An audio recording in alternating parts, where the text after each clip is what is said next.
출애굽기 20장 18에서 26절 말씀입니다.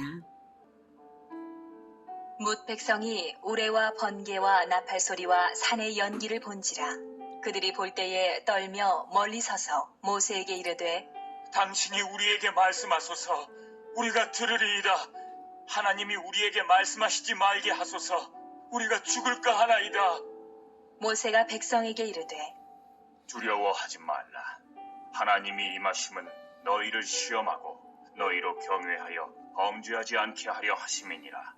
백성은 멀리 서 있고 모세는 하나님이 계신 흑암으로 가까이 가니라. 여호와께서 모세에게 이르시되 너는 이스라엘 자손에게 이같이 이르라.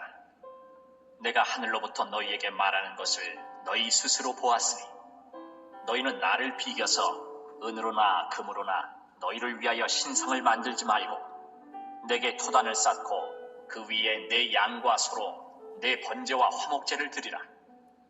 내가 내 이름을 기념하게 하는 모든 곳에서 내게 임하여 복을 주리라. 내가 내게 돌로 제단을 쌓거든 다듬은 돌로 쌓지 말라.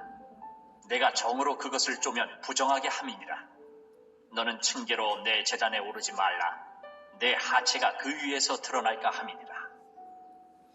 사랑하는 형제 여러분, 7월 11일 월요일 새벽 묵상에 오신 것을 환영합니다. 17절까지 10계명을 받았습니다. 계명을 받았다는 것 사실은 언약 백성이라는 것을 의미합니다.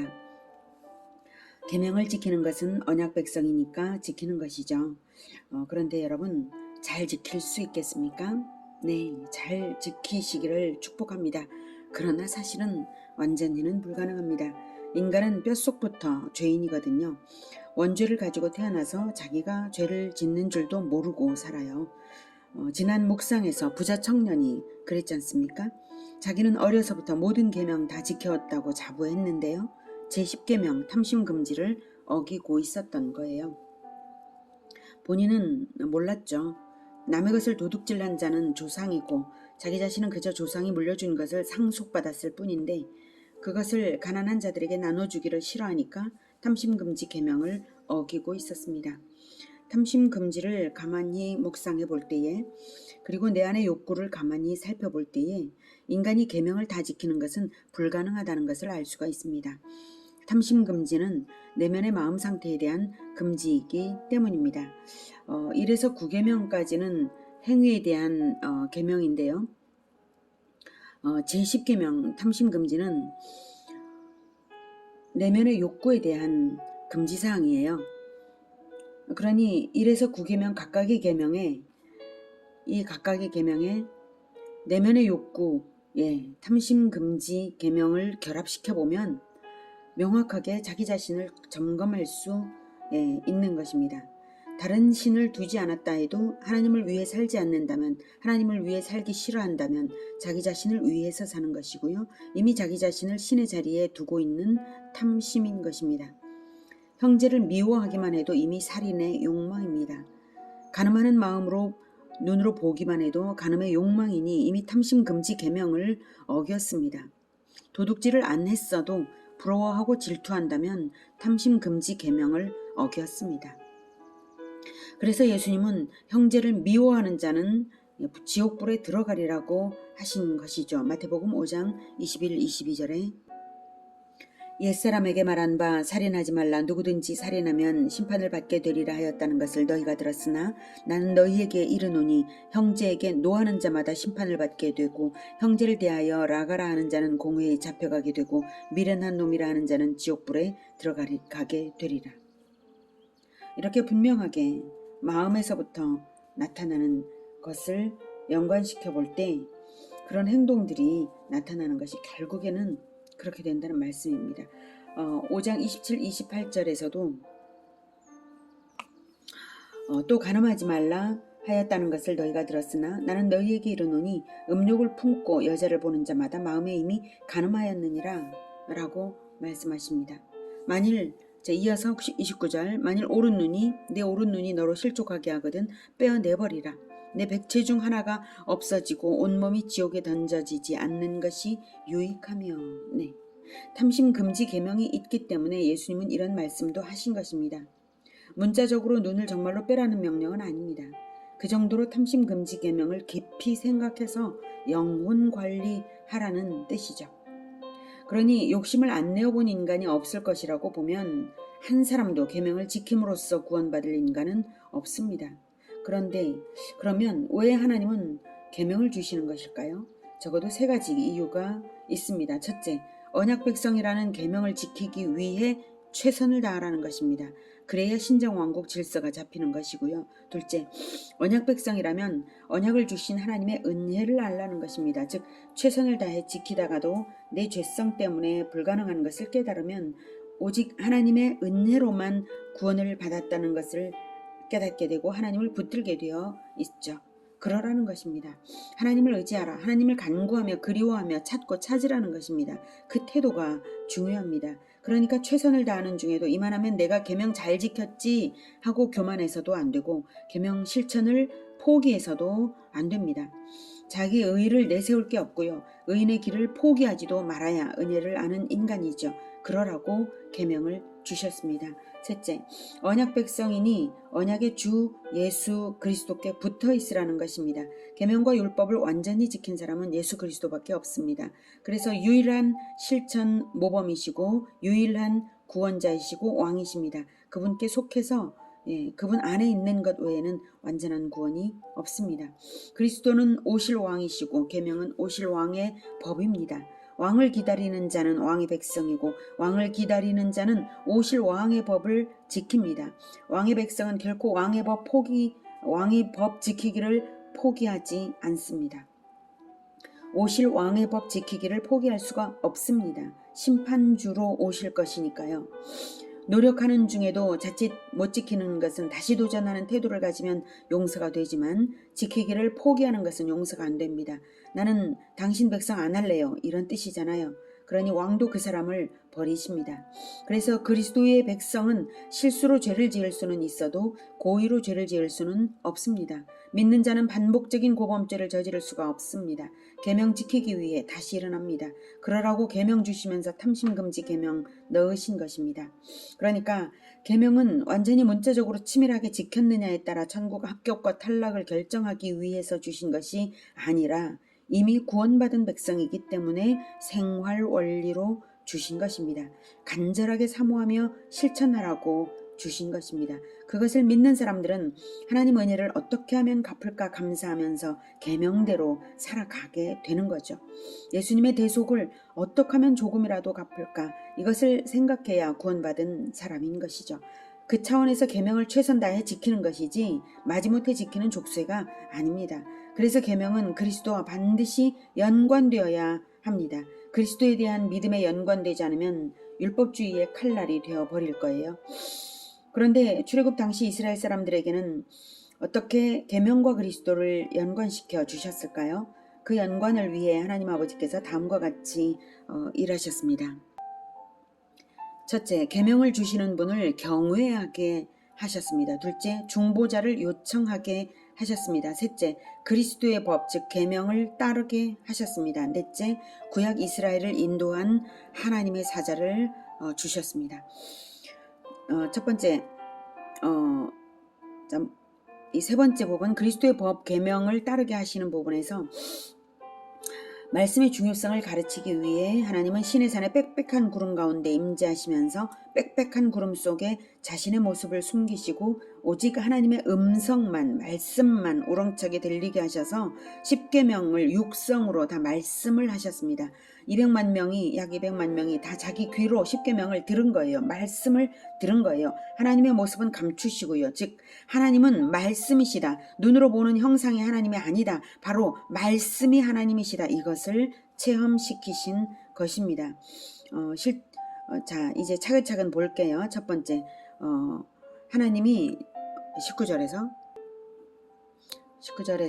하나님이 우리에게 말씀하시지 말게 하소서 우리가 죽을까 하나이다. 네. 이스라엘 백성들은 하나님의 임재를 체험하니까 죄인으로서 말할 수 없는 두려움을 느꼈기 때문에 감당을 할 수가 없어서 모세에게 말하기를 제발 우리가 직접 우리 귀로 듣지 않게 해달라고. 모세, 당신이 듣고 전달하면 되지 않느냐. 당신이 중보자가 되어달라. 중보자를 요청했습니다. 백성들은 죄인이기 때문에 하나님과 죄인 사이에 중보자가 필요하다고 요청한 것이죠. 그런데 중보 역할을 모세에게 해달라고 한 것까지는 좋았지만 모세가 죽고 난 이후는 어떡하죠? 모세가 죽고 난 이후까지는 백성들이 생각하지를 못했죠. 하나님은 백성들의 요구를 들으시고 응답하십니다. 모세에게 이렇게 말씀하신 것이 신명기 18장 17, 18절에 나왔습니다. 네, 17절부터 여호와께서 내게 이르시되 그들의 말이 옳도다.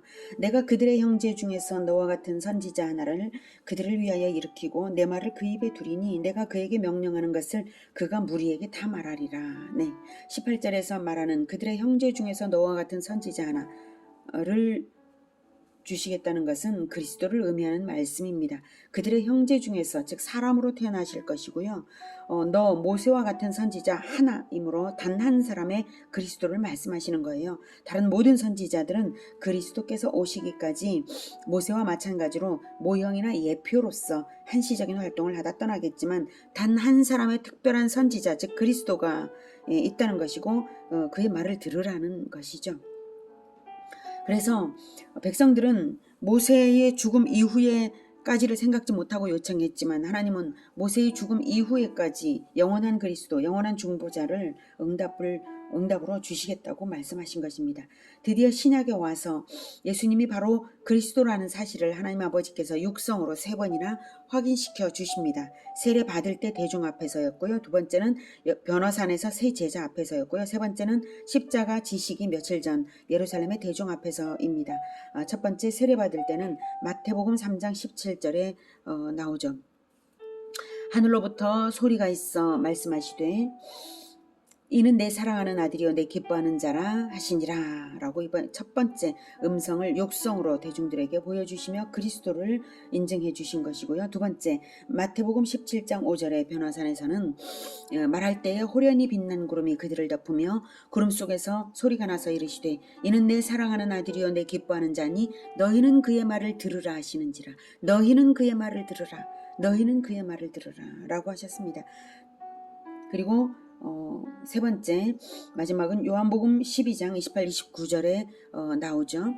아버지여 아버지의 이름을 영광스럽게 하옵소서 하시니 예수님께서 그렇게 기도하시니까 이에 하늘에서 소리가 나서 이르되 내가 이미 영광스럽게 하였고 드디어 또다시 영광스럽게 하리라 하시니 곁에 서서 들은 무리는 천둥이 울었다고도 하며 또 어떤 이들은 천사가 그에게 말하였다고도 하니 이렇게 그리스도를 보내신 것은 이스라엘 백성들의 요청대로 하신 것입니다. 그렇게 중보자를 요청하니까 중보자 그리스도를 보내실 것을 정하시고는 모세에게 강조하여 당부하신 것이 22절에 말하는 것을 너희 스스로 보았으니 하늘로부터 말하는 것을 너희 스스로 보았으니 23절에 나를 비겨서 은으로나 금으로나 너희를 위해서 신상을 만들지 말고 토단을 쌓아라. 토단을. 사람들은 종교 행위로 자기 만족하고자 하는 것이 있습니다. 그러나 하나님은 종교 행위를 거부합니다. 말하는 것을 보았으니까 말씀을 들으라. 나를 비겨서 형상 만들지 말아라. 토단을 쌓으라. 단조차도 형상을 숭배할 만한 단조차도 만들지 말고 토단으로 쌓으라. 그래서 하나님을 비겨서 은으로든 금으로든 아무것도 형상 만들지 말라 라고 했는데 꼭 그런 걸 만들고 싶어서 절하고 싶어 하는 게 인간의 마음이에요. 하나님은 절대 그러지 말라고 하십니다. 그것이 여호와 하나님이라고 이름 붙일지라도 그것은 형상 숭배일 뿐 하나님을 섬긴 것이 아닙니다.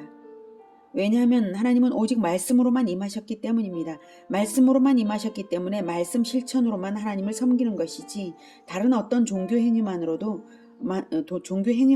하나님을 섬기는 것이 아닙니다. 그리스도가 사람으로 태어나신 것은 말씀 실천을 몸소 인생살이로 보여주시기 위해서 사람으로 태어나신 것입니다.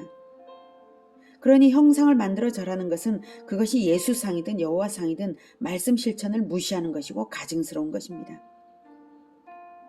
오죽하면 예수님께서 부활하셨는데 부활체로서 영원히 사실 수 있는데 이 땅에서 부활체를 왜 안 보여주시고 승천해버리시겠습니까? 형상이 있으면 형상에 가서 절하는 것으로 만족하려고 하는 게 인간들이기 때문입니다. 그래서 오직 말씀으로만, 오직 말씀 실천으로만 하나님은 섬김을 받기를 원하시는 것입니다. 예수님은 말씀입니다. 모습이 아닙니다. 그래서 너희들이 할 것은 양과 소로 번제와 화목제를 드리는 것이면 충분하다. 네, 번제와 화목제는 그리스도를 예표합니다. 번제는 자기를 완전히 불살라 올려드리는 거잖아요. 예수 그리스도. 화목제는 예수님을 즉 믿음 구원에 대한 감사죠. 화목제는 감사제니까 구원에 대한 감사. 즉 번제와 화목제라는 것은 예수님의 완전한 헌신과 예수님과의 연합을 의미합니다. 그리스도와의 연합을 예표하는 그것 때문에 번제와 화목제만으로 만족하신다는 것입니다. 다른 것은 불필요합니다. 심지어는 제단을 만드는 것조차 장식을 새겨 넣으면 형상 숭배 요소가 될 수 있으니 그런 것도 만들지 못하게 하셨습니다. 토단, 즉 흙으로 만들면 되지 인위적인 것은 더는 필요 없다 하실 정도로 형상 숭배를 미워하십니다. 가만히 하나님 아버지의 마음을 살펴보십시오. 우리 마음을 예수 그리스도에게로 향하도록 강력하게 이끌고 계시지 않습니까? 두렵게 나타나신 것과 중보자를 기다리게 하신 것, 오직 말씀으로만 임재하신 것, 그리스도의 법을 먼저 훈련시키고 계신 것, 번제와 화목제 외에 종교 행위를 제한하신 것 등 이 모든 것이 오직 그리스도께로만 말씀으로만 향하게 하시는 아버지의 이끄심입니다. 오직 예수님만이 우리의 왕이 되심을 통하여 아버지 하나님이 영광 받으십니다. 그래서 산상수훈의 제1성이 가난한 마음으로 예수님과의 연합을 간절히 원하라고 가난한 심령이 천국을 얻는다고 가난한 심령으로 예수님과 연합되는 자에게 복을 허락하신 것입니다. 예수님과의 연합으로만 천국을 얻는 것입니다. 그래서 죄를 실수로 지을 수는 있어도 예수님과의 연합 실천을 포기하면 안 되는 것입니다. 오직 예수님의 모범을 따라 계명을 실천하시며 아버지를 기쁘시게 해드리는 인생들 되시기를 기원합니다. 기도하겠습니다. 하나님, 우리에게 계명을 주신 것 감사합니다. 우리가 계명을 완전히 다 지킬 수 없어도 계명 지키기를 결코 포기하지 않겠습니다. 그리고 오직 예수님과 연합하겠습니다. 가난한 심령으로 그리고 실천으로 연합하여 따르며 모든 계명을 지키기 위하여 노력하며 특별히 탐심금지 계명을 잘 지켜서 그 어떠한 탐심과 그 어떠한 마음으로부터의 반역이 결코 없도록 영혼 관리하며 살아가겠습니다. 주님, 우리를 도와주시고 예수님과의 연합이 끊어지지 않게 하여 주시옵소서. 예수님의 이름으로 기도드립니다. 아멘. 이어지는 시간은 개인 기도 시간입니다.